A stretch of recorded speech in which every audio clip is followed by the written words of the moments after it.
Have you ever thought of buying a franchise or currently own one or many? If so, this podcast is for you. Welcome to Franchise Euphoria, the podcast created and hosted by franchise attorney Josh Brown for the sole purpose of helping people find success through franchising.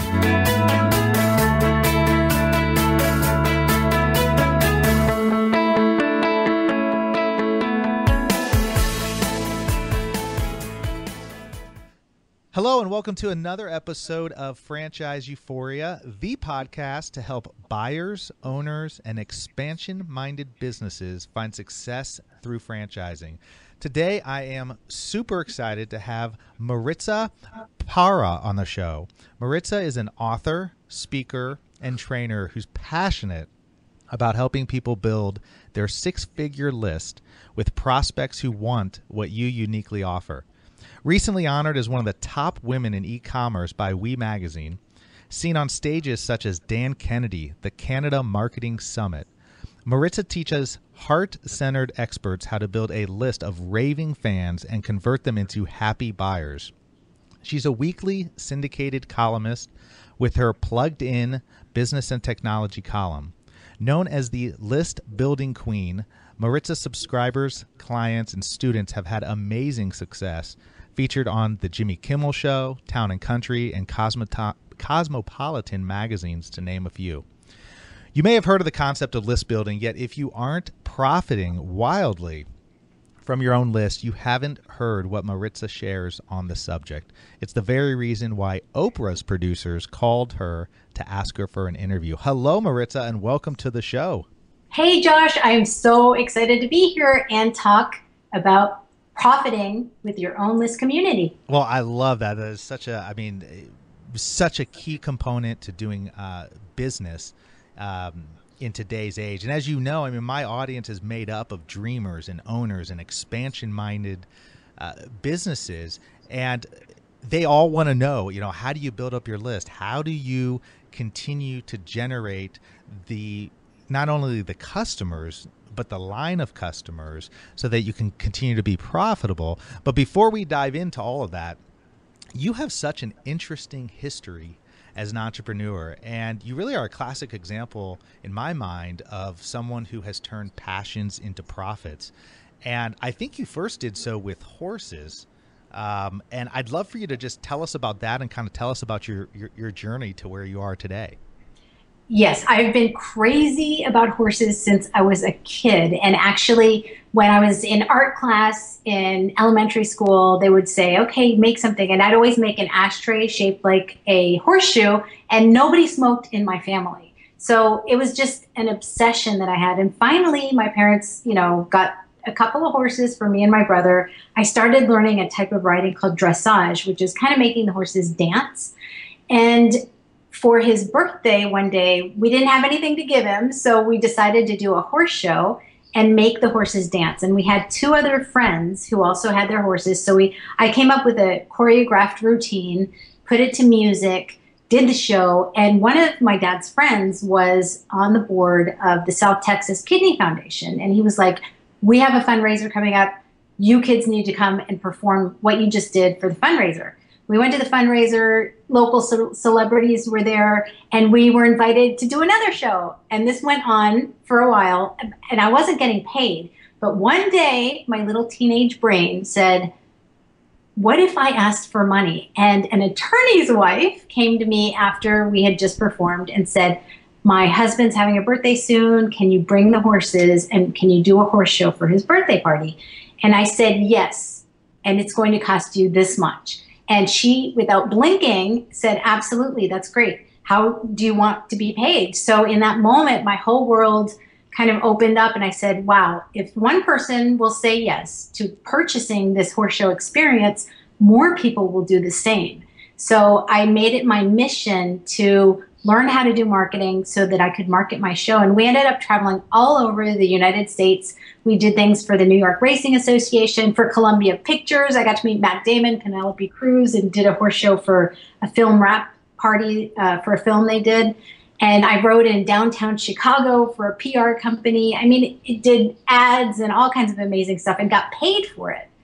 And really, that was how I learned about marketing, direct response marketing, happened when the guys in my show, my brother and the two other guys, they all ended up marrying their girlfriends, and the girlfriends, now wives, didn't want them being in the circus. They wanted them home with their, growing families. So I was having a really hard time convincing them to, do the traveling and everything. So I had to learn direct response marketing so that I could market my show to local area meeting planners. So that was a huge blessing. Huge. That's when I learned about Dan Kennedy. And during that time, financially, it was kind of difficult for me because they didn't want to travel while I was building up the horse show for the local meeting planners. And I did have a small list of subscribers from my horse website. And at the time, it was around, I think, a little more than 800 people who were subscribers. The great thing is that I did communicate with them consistently. I would send them an email, a newsletter once a week. And I had a bright idea. I said, what if I try to sell them something? Up to this point, I've only given them something. So I asked them, I surveyed them, I asked them, and then I offered them a 6 DVD set, exactly what the majority of them had said they wanted. And I made $29,746. And my entire life shifted in that moment because I didn't have to ride a horse. I didn't have to negotiate with the guys to see if they would come and ride. I didn't have to practice or choreograph anything. It was totally leveraged income. And that's when my journey to become, list building queen really began. Well, so how many years ago was that? That was in 2004.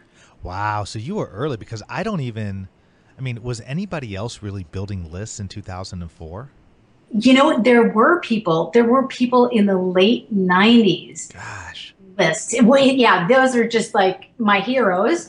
But list building has evolved so much since then. It used to be really easy to get people into your list community. Now you have to be a lot more thoughtful and respectful because our email inboxes are really precious to each of us. So it's going to take a lot more to get people into your list community and to continue having a relationship with them. But it is still incredibly profitable.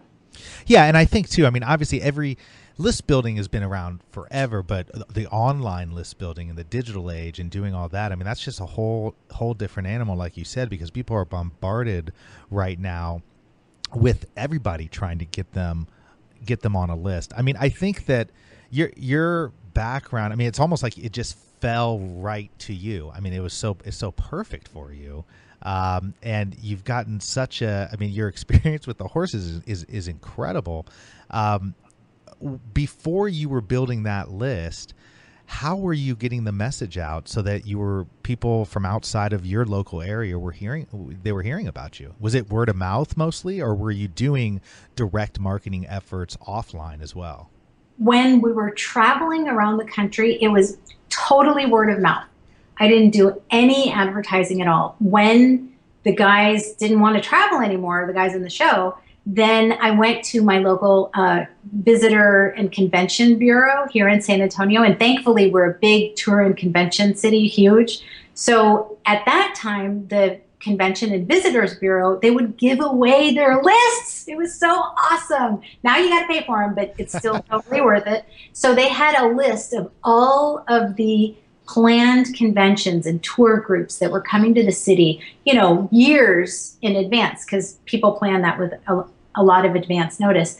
And they had the meeting planner's name, the size of the group that was coming, all kinds of great details. So I learned direct response marketing. I created a full color 4-page brochure. And later on, I also created a DVD with, why the meeting planners would want to choose us.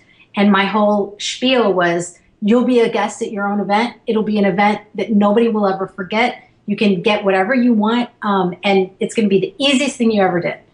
And I would just send that out like hotcakes to all of the ones that were within the size of group that I could serve.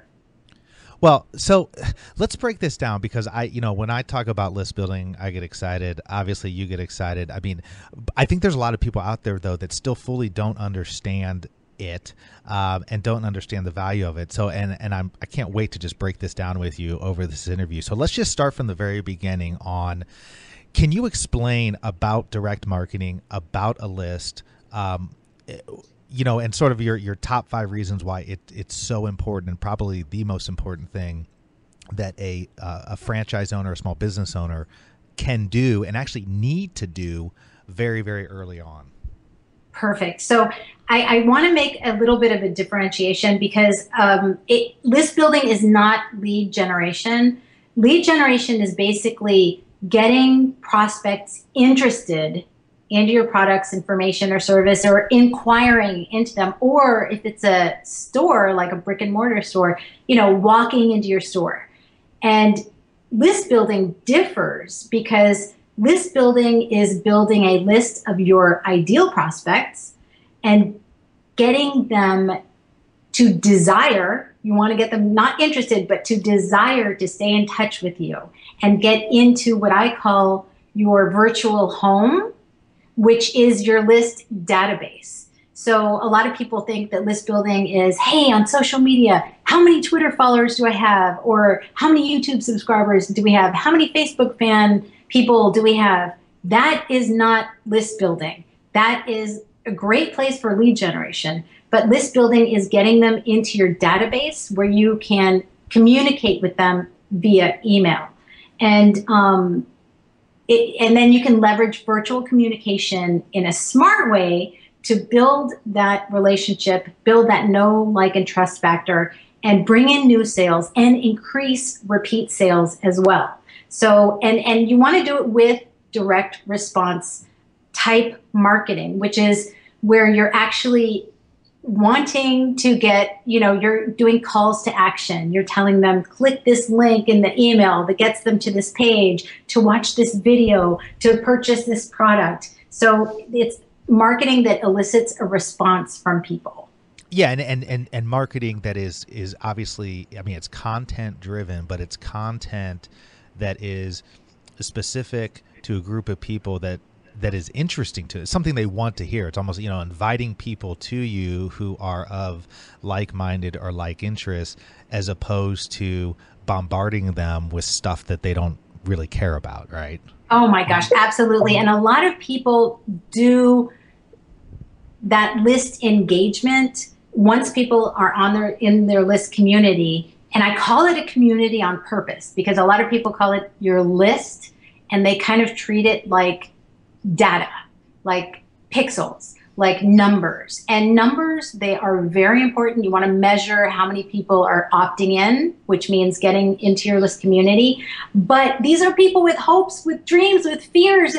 They need you. That's why they got on your list. And so how are you going to serve them? And always keep in mind that they are real people and not just data. So how do you, do you help people? And I imagine you do, because obviously any good list, you have to have an identified target market. You have to have your avatar. You got to have that who you're going after, right? I mean, it's got to be so that you can measure it and be more effective with it. I mean, it's very, very easy, I find, to say, and you hear everybody say it, target market, avatar, and we all try to do it. I think it's hard sometimes, the implementation of that. And I'll give you a perfect example. I'll give you my own personal example for this. So, as a franchise attorney and working with a lot of people in and around the franchise space, it's easy for me to target, franchisors, right? I mean, because I can just target those type of businesses.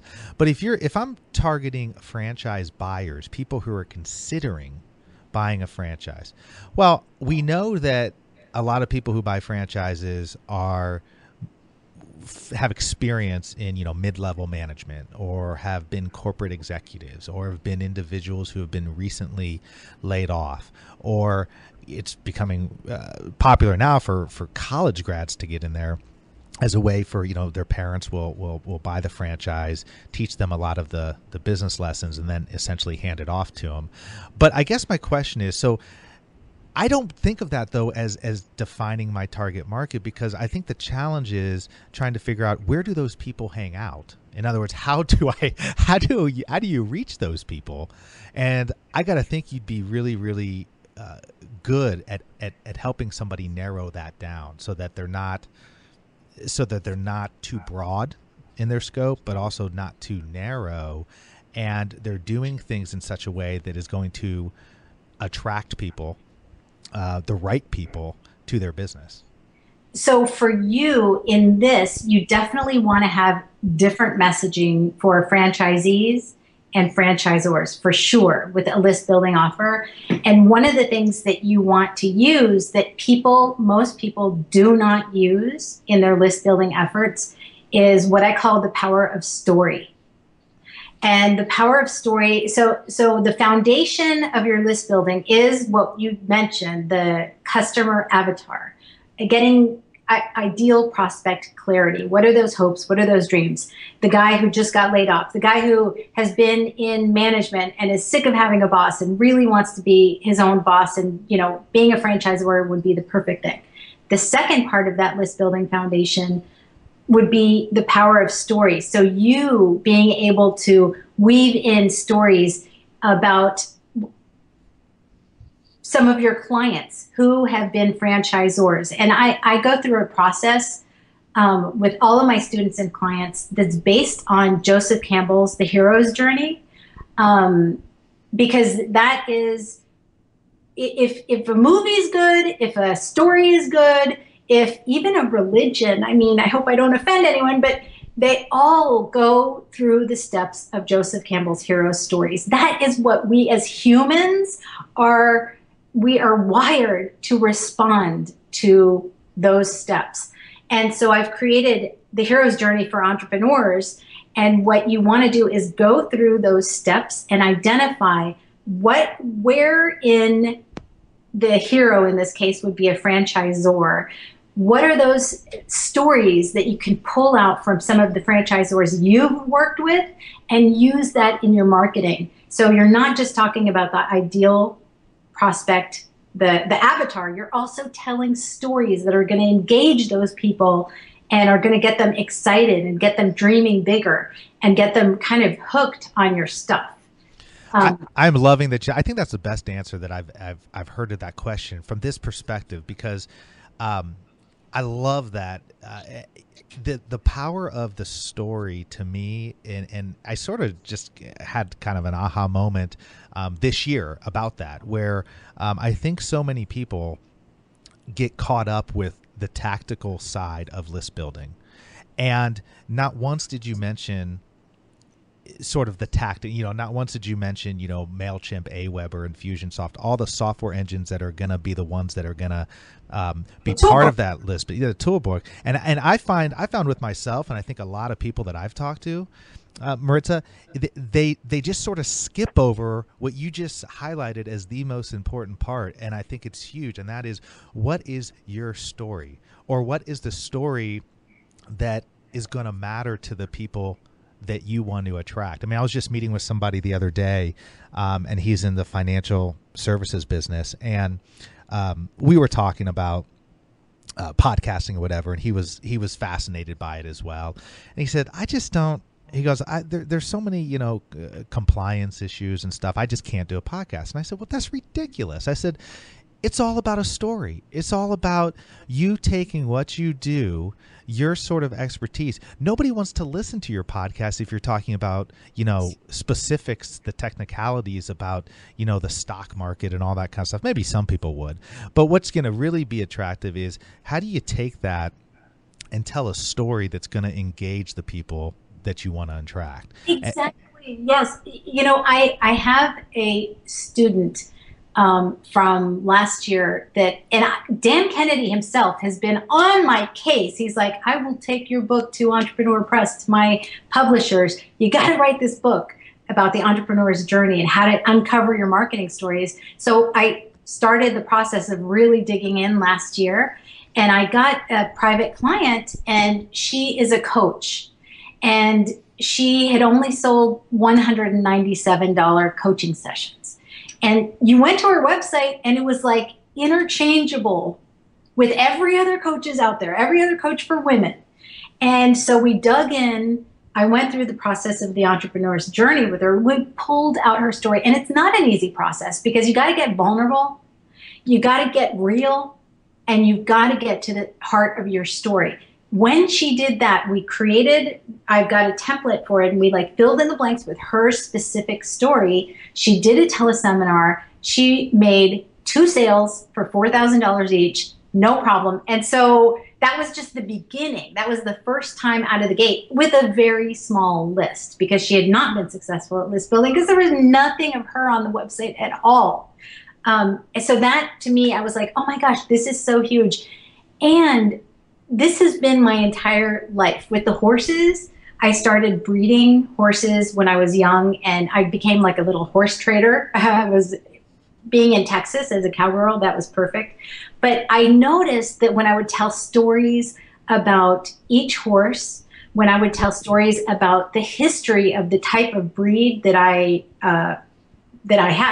breed, I would always make the sale a lot easier. Later, I actually had a bath and beauty products business for a while that developed because my grandmother moved here in the 90s. And one day I was doing a baby shower for a friend, and my grandmother said, let's make some soaps, because that's what my mom used to do in Latin America. Let's make some soaps. So we made these little baby booty soaps. I made them for everyone as little favors. The women freaked out and were like, oh my God, where do we buy these? And of course I said, hey, a business. So I created a business called Generations Natural Beauty, and I took it to the Dallas Market Center. And I was so excited. I was like, this is great. It was soaps, a few lotions, body scrubs, and that kind of thing. It was a disaster. I didn't sell a whole lot, and I came home with my tail between my legs, and I said, Grandma, I don't think I'm going to be able to make this successful. So we were talking about it, and she started telling me the stories of the past generations and how they lived on this hacienda and how they would create the products. And the light bulb went off, and I said, oh my gosh, I need to use stories. So I started talking about the Latin American generations, and I did a photo shoot with my grandmother and my nieces and nephews, so that it showed the generations, the traditions being passed down. For each product, I created a little story that came attached to the product. I used black and white photos from my grandmother's albums. So we had a coffee body scrub, and my mom was a beauty queen in Colombia, and she has this really ridiculous photo with a giant beauty queen crown and a scepter and everything. So I used that on the label for the body scrub. I went back to the Dallas Market Center. Not only did I sell all my inventory, I sold more than what I had. So on my way back to San Antonio, I had to have ingredients FedExed to be able to fulfill all the orders. And the third time I went, I ended up raising my prices, and I still sold out. So to me, story has been such a part of my life. I've always been a storyteller, and this is the thing that most entrepreneurs are not doing. God, that's fantastic. I mean, I think that really, the story is the why. As like Simon Sinek would say, start with why. The story is really your why, and that's what nobody tells. And I think it's hard because, like you said, you do have to get vulnerable, and there is a big distinction between your story and your bio. And I think sometimes people get confused with that, because it's very easy as a business or as a business owner to go, okay, our story is this, or if it's, a professional service, or if it's it's, oh, my background is this. I went to this college. I did this. Yes. That's interesting. That's great. That nobody cares. And I say that from this perspective is that's not a story. I think so. I think the story, and this took me a long time to realize, but it's only been recently, I think, but I've really, started to realize, okay, I mean, your story is not just about you necessarily, but it's about you and how that relates to ultimately what you're offering, and tells the why and tells the benefit and kind of gives the, I don't even know, the emotion to it, gives people a reason to want to take part in what you're doing. Absolutely. It's the thing that can hold people's attention. And stories can also be, metaphors for things that you want to drive home. They can be like teaching stories that give somebody an aha. And I've actually used my own stories in my marketing, my family stories, my clients' stories, and not only that, ancient Buddhist stories to be able to hold people's attention and to get them involved in my sales process. So once you have the story down, so okay, they work with you, you get a great story that tells where they're coming from, that tells everything that we've been talking about, and that is perfect for that business. What's the next step? So the next step is weaving your story into, so the first thing is the customer avatar. The second part is the story. The third part is creating your list building gift. And that's that free offer that's going to get people wanting to become part of your list community. So your customer avatar and your story need to be woven into that gift somehow. So, and hopefully now people will create gifts that are what I call reverse engineered from their paid products and services. Because a lot of people just slap up any old free gift. No, you don't want to do that. I have a great client who is the dating guru for women over 50, the online dating guru, and her free offer was an ebook. And it was a giant ebook. I think it was like 100 pages or something crazy like that. And she had, once people got into her list community, an offer for a whole home study course for, how to date safely online as a woman over 50. So we went in and changed that. We said, oh, wow, you're giving them so much. You can't give people a giant freebie anymore. It's got to be pow, quick, an amazing golden nugget that gives them an immediate aha or some kind of thing that they can use immediately, but they can consume very quickly. Because if people were saving the ebook to their hard drive saying, oh, I don't need to buy that thing. I got this giant ebook with all the stuff in it. And I need to get to that first before I actually buy. So we changed it to something really short, yet it still had the story woven in there. And then it made the offer for something a lot less than her giant product, home study course. We developed the confidence building series. And we thought, what do women who just got divorced need? And they're going to put themselves out there again. And they're over 50. They need confidence. So it was a low entry level product that got buying behavior. And then after that, they pre-qualified themselves by buying. And they got an opportunity for a strategy session with Lisa or one of her dating consultants. And those strategy sessions were really sales calls to sell people who, were a good fit for her group dating programs. And it changed everything for her. And we put her story in there, which is she was a woman over 50 who'd gotten divorced and had to figure it out. So how do you, that's a really big challenge from when I talk to people about that, is figuring out just what you talked about. How do you, when you're putting together the actual giveaway, how do you give away something of total value that's going to make somebody want to give their email and name and become a part of something, without obviously giving away the whole thing, unless maybe that's your strategy. You want to give away the whole thing. But you're right. I think it's almost become, I've noticed where it's almost like, the larger it is, the more value it is. And that's not it at all. For me, if I'm looking at something, the most valuable thing to me is if it can be explained to me in about 5 seconds. Exactly. So that I get it. But how do you do that? I mean, it's such a challenge. I guess you just really have to understand the core of the offering or the core of the business. Yes. Well, first understand the core of what you're actually selling, because the free offer will be a golden nugget of what you're actually selling, so that it is totally related and it reverse engineers the process to, okay, I got this free gift. Oh, that makes perfect sense to take this next step and get the whole thing. So what you have to do really is look at that product that you want to sell and make sure that you'd be perfect at this because you're a systems guy. Break it down into a system. What are those steps that the people need to do to be able to get that outcome that the product is promising? and then get the best golden nugget, that thing that, will help give them an instant result. And sometimes you have to say, you know what, this may seem really simple to you, but it's a game changer. And then tell a story of how it really changed the game for one of your clients so that they take the golden nuggets seriously. There is that case sometimes. Well, so you got the avatar, you've got the story, now you've got the perfect sort of giveaway, and now you've got the email, you've got the information, and then here's the big problem for a lot of people is, what do I do next? How do I continuously engage this list?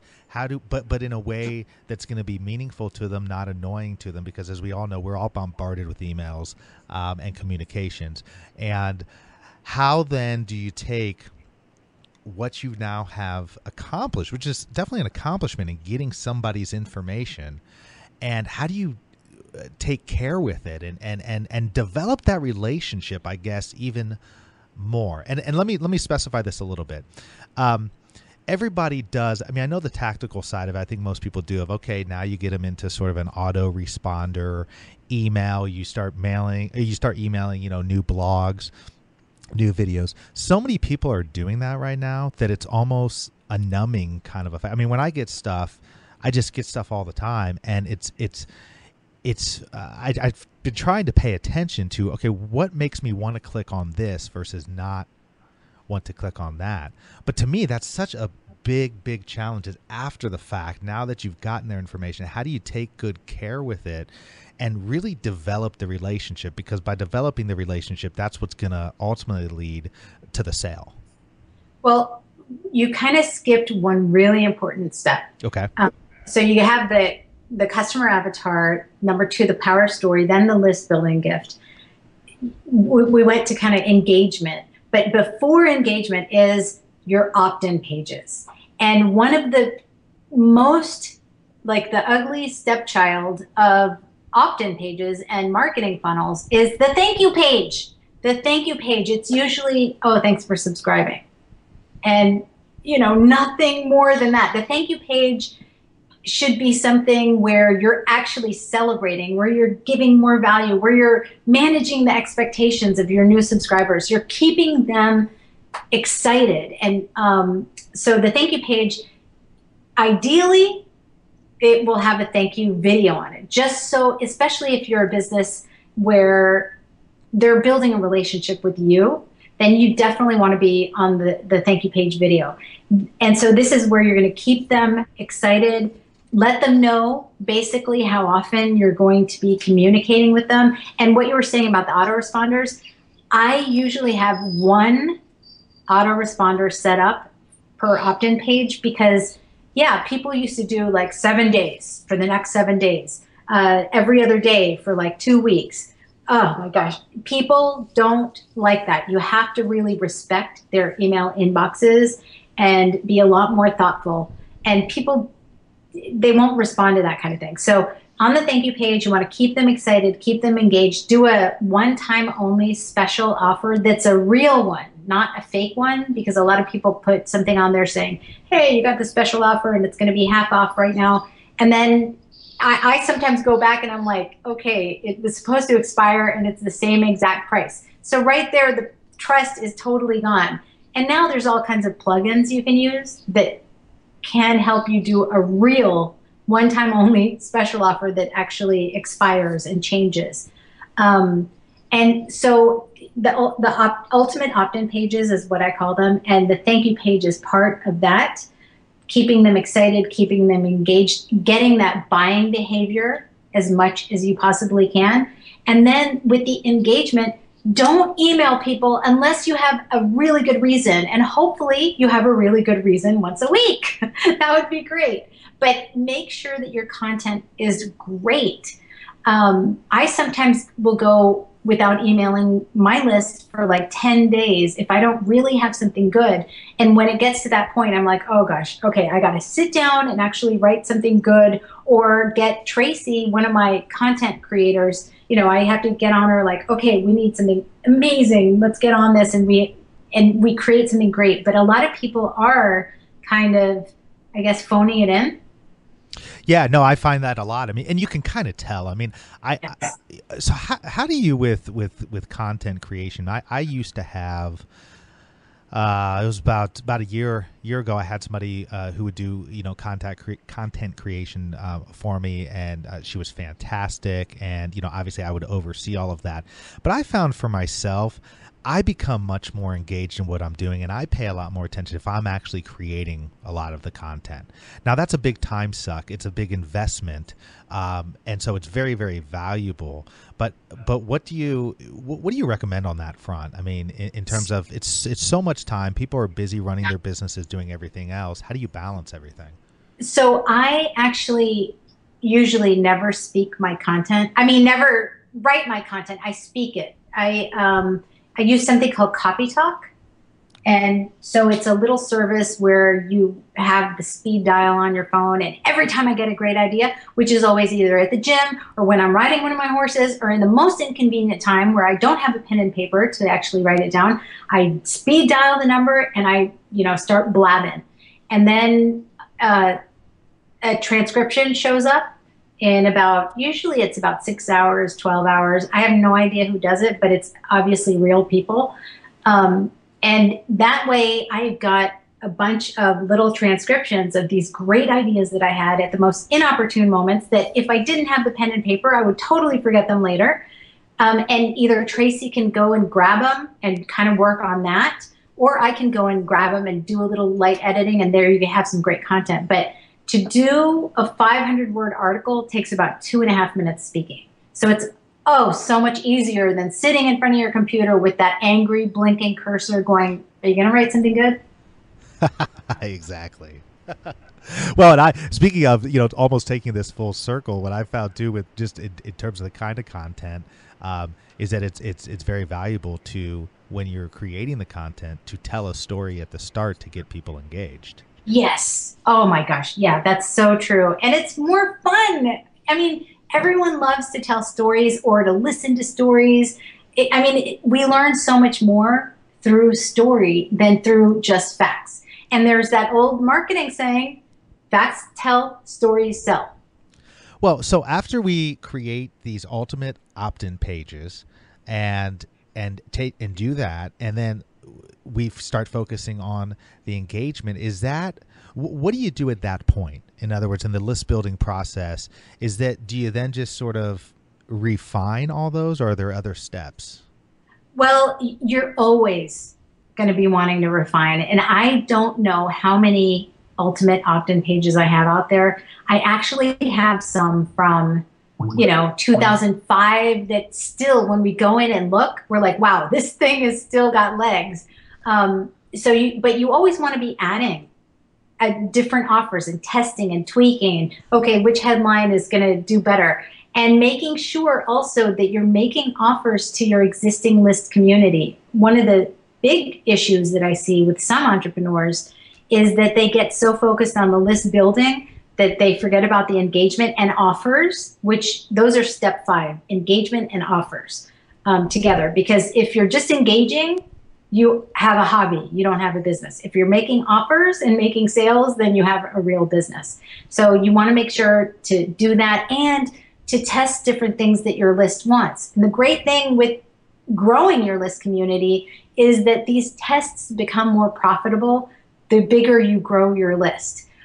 So lately, one of the things that I've been testing with my community is sending them to pre-recorded webinars. So they're webinars where I have some, great content, and it's usually a couple of golden nuggets, and then I'm selling something, one of my downloadable courses or a course that I'm going to go through, and I'm loving those because I created it once as a video, then we uploaded it to the webinar service, and people get the feeling of being live because they can actually ask questions, and you can either answer from your iPhone or your Android or whatever, or I have one of my team members, Jewel, who actually goes, and when we know that there's a pre-recorded webinar going on right now, she's manning that email and getting back to people right away. So do you test this out in terms of you try something and then do you see what the response is, or do you tell your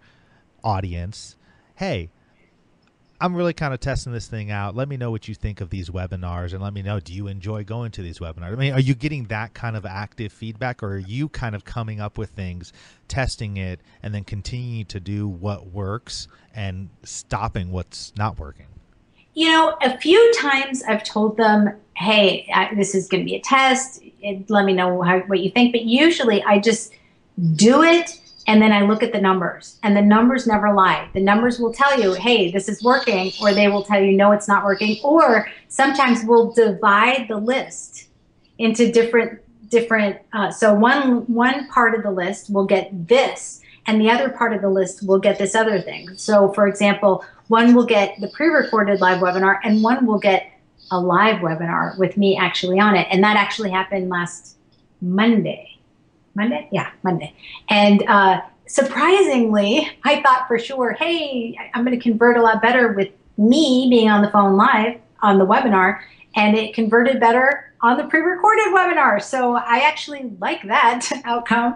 Yeah.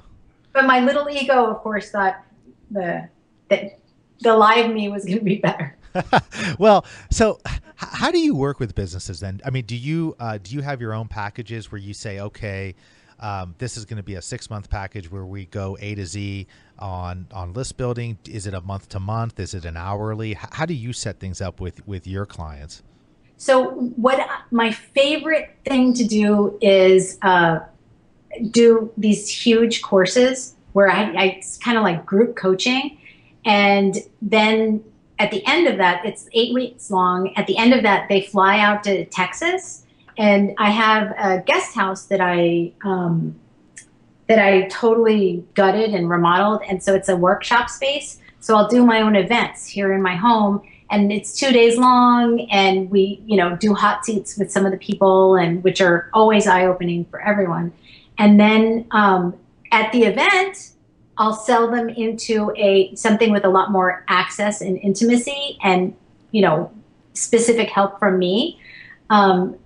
Into one of those programs. And then I also do the VIP days where people fly out for a couple of days, and we map out their funnels, we craft their story, we get it all down. And then Tracy, one of my assistants, comes out, and she's here the whole time, and she takes what we created on the wall, because I have like whiteboard paint on my wall, and we just create the whole thing. She translates that from the wall into cyberspace onto their site. So those are the main ways that I work. And every once in a while, I'll do that where it's a VIP day. If the person's like in Australia and it's like a really long way for them to fly, we do virtual VIP days. So I love that. It's kind of like, so you start off more with the group virtual coaching, and then that leads to some higher end individual coaching. But it reminded me as you were talking about that, about Dan Miller and the sanctuary that he has. He always has people to his property and does those kind of live events, which I think are really powerful.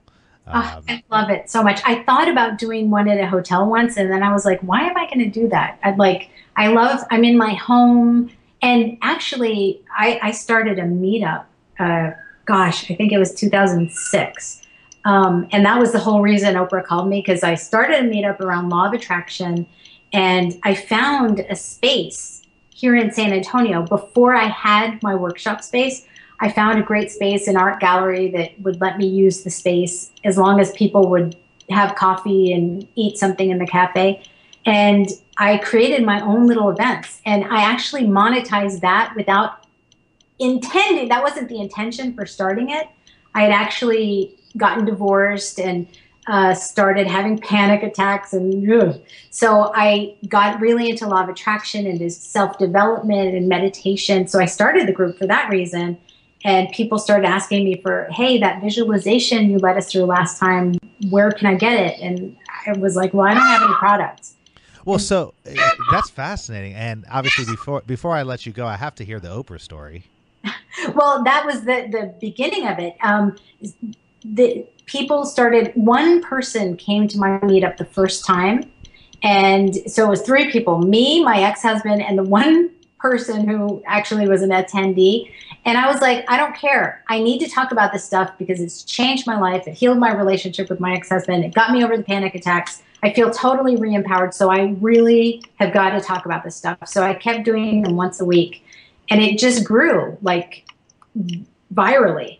And the awesome thing is that I already knew the power of the list. So before people would come in, I had basically my opt-in page on paper. And so it said, hey, you're going to get this thing if you sign up to my list community. And at the bottom, you have to have on something like that, just like you have on an opt-in page, that, hey, you can unsubscribe at any time. You got to have that. And so I started slowly building that list. And because of the tribe that I'd created around law of attraction and all that, in 2007 was when that movie, The Secret, came out about the law of attraction. Oh, yeah. And she interviewed a bunch of the, head honcho gurus who were in the movie. And she wanted to interview somebody who was kind of the leader of the regular people. And her producers did a little bit of online research, and I came up as one of the gurus of the regular people. So one day it was actually right before I was leaving to go to my Law of Attraction meetup group. It was on a Wednesday, and my phone is usually never in the cradle. It's never charged. And I was standing right next to it. It rang, and I looked down, and it said Oprah. I mean, Harpo. And I actually took a photo of it, and I use it in my speeches. And I remember my life was going so amazing at the time. I looked down and I said, yeah, that could happen. I answered. It was Courtney Cole, one of her producers, and she just started asking me all kinds of questions about my group, about my people, how they're using it. And we had such a great conversation. She said, Oprah's going to want to interview you. And that's how it happened. It was crazy. I mean, that's amazing. You're doing something right when Oprah comes calling. Yeah, because how many people try to get on her show, right? Exactly. Well, the thing to think about is when you have the hearts, the souls, when you have the ears, the eyes of your tribe community, of your list community, you can profit and you can get in front of a lot of publicity that otherwise you would not be able to get in front of. Well, and things that you never thought of, right? I mean, things come your way when you're in the right space, when you're living, the way you should be, and in terms of, living out your passions and your dreams and going after things just seem to happen. I hear that over and over again. Now, I gotta admit, most people don't say Oprah called them, but good things do happen. Thank you, Maritza, so much. We've been talking for quite some time. It's been so enjoyable, and thank you for sharing everything about list building and your experiences. And I'd love for you to just let people know where they can find you, learn more about what you do, but perhaps most importantly, listen to your rockin' version of "I Will Survive." I love that. Yeah, I was a professional singer in a past life, and I actually still do sometimes here in San Antonio for a nonprofit. If you go to my website, maritzaparra.com, that's MaritzaParra.com, you can actually go to, I think it's the About page. And if you kind of scroll down there, you'll see pictures of the horses and all that stuff, and there will be a promotional, like, trying to look sexy picture of me with the link to the song there. It's really fun. You can't not dance when you hear it. We had amazing professional salsa players on that track, so it was great. And if you want to, you can actually opt in there at the top of the page. And I also have freelistbuildingbonus.com, where there's 7 ways to build your list that are working right now. Well, that is fantastic. I look forward to staying in touch, and thank you again. Thank you.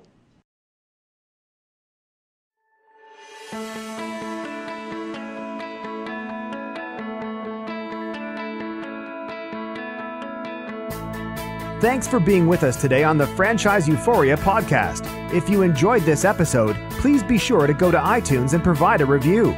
Also, please remember that although Josh Brown is a licensed and practicing attorney, Nothing contained in this podcast should be construed as legal advice, because it is not. The information contained in this podcast is general and educational in nature, and none of it should be relied upon as legal advice. That being said, if you have questions for Josh and would like to contact him, please email him at josh@franchiseeuphoria.com. Thank you so much for listening, and we hope you tune in to our next weekly episode.